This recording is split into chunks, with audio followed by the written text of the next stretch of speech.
So why isn't my business showing up on Google? This is the man to ask. Dan, this is all you. Well, there are a lot of reasons why it doesn't show up on Google. I would say the most common one is a robot file that says do not follow.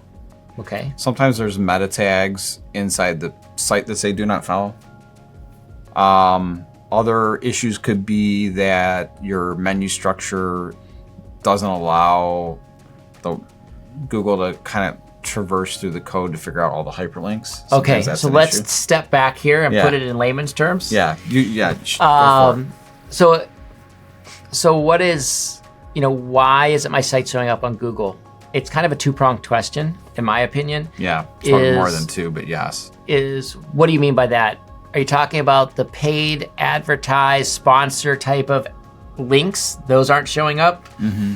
Or are you talking about the organic type search results? So why aren't my pages showing up high so people are more likely to click on them? Mm-hmm. I think those are my big overviews. As far as if my site's not showing up on Google, I think what Dan's saying is there's a little flag in there that you turn on and it says, that's the most common. Don't index my site. Right. And that's an easy fix.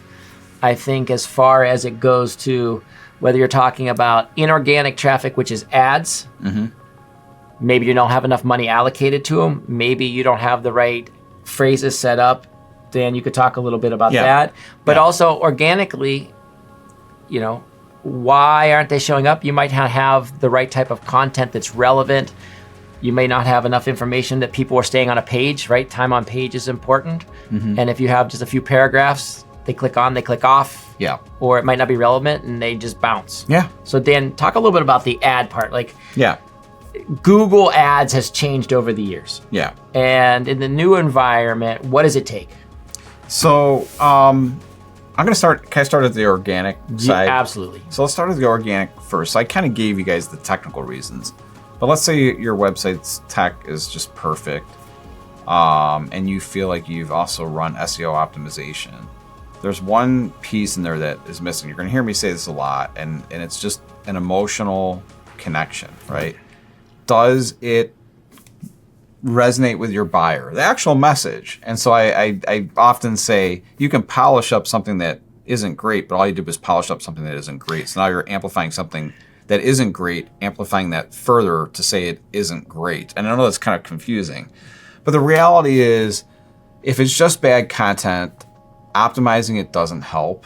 And now let's segue into ads. So now we have bad content and we're running ads to bad content. That Google also said, I'm not going to index this because this content isn't that great. Now we're running ads, now we're spending money on ads to content that doesn't emotionally convert a buyer. So there it is in a nutshell. It's really, I think that's great. Yeah, I mean, it's all tied together. And we have tools and analytics and reports that help us figure out when it's a disconnect with an emotional content. That's a different video for a different day. It's kind of complicated on how we figure that out. But roughly, if you're not really running things metric driven, you can spin your wheels a lot on this. But if you're stuck, feel free to reach out to us. We can help you guys out. We love helping out, digging in, figuring out what's going on. Sounds good. All right. We'll see you guys on the next one. Take care.